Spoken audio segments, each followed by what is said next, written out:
సంస్థాపనార్థాయ సంభవామి యుగే యుగే. శ్రీ శ్రీ శ్రీ ఆచార్య ప్రబోధానంద యోగీశ్వరుల వారికి, జగద్గురు అయిన శ్రీకృష్ణ పరమాత్మకు నమస్కరించుకుంటూ త్రైత సిద్ధాంత భగవద్గీతలోని గుణత్రయ విభాగ యోగము అనే అధ్యాయంలో 3వ శ్లోకం గురించి తెలుసుకుందాము. మమ యోనిర్మహత్ బ్రహ్మ తస్మిన్ గర్భం దదామ్యహం సంభవ సర్వభూతానాం తతో భవతి భారత. ఈ శ్లోకము ప్రకృతి పరమాత్మ గురించి తెలియచేశారు. భావము: నా యోని పెద్దదైన విశాలమైన ప్రకృతి, దానిని నేను గర్భము ధరించున్నట్లు చేయుచున్నాను. దాని నుండి సర్వభూతములు పుట్టుకలు కలుగుచున్నవి. వివరము: సమస్త ప్రపంచమంతయు అన్యము లేకుండా ఏకస్థముగా ఉన్నది పరమాత్మ. దానికి మినహా ఏమీ లేదని చెప్పుకున్నాము.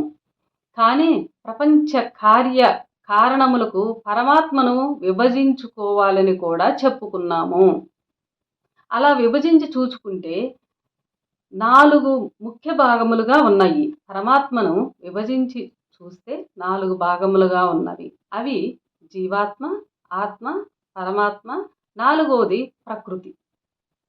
ఈ 4 భాగములలో జీవాత్మ, ఆత్మ, పరమాత్మ అనునవి అలాగే ఉండగా, ప్రకృతి నుండి కనిపించు మరియు కనిపించనివి ఎన్నో పుట్టినవి. సమస్త జీవరాశులు ప్రకృతి నుండి పుట్టినవే. సమస్త జీవరాశులు ప్రకృతి నుండి పుట్టగా వాటిని పుట్టించిన వాడు పరమాత్మ. ఒక స్త్రీ నుండి కొందరు జన్మించుచుండటం మనకు తెలిసిన విషయమే.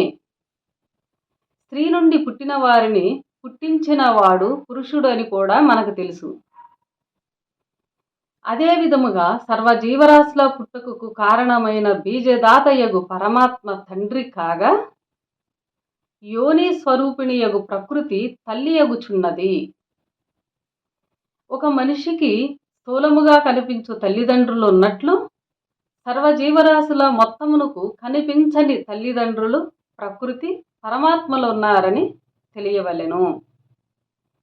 ఈ లెక్క ప్రకారము మన తల్లి ప్రకృతి, తండ్రి పరమాత్మ అని చెప్పవచ్చును. ఈ శ్లోకము ఇంతటితో సమాప్తము. అందరికీ నమస్కారం.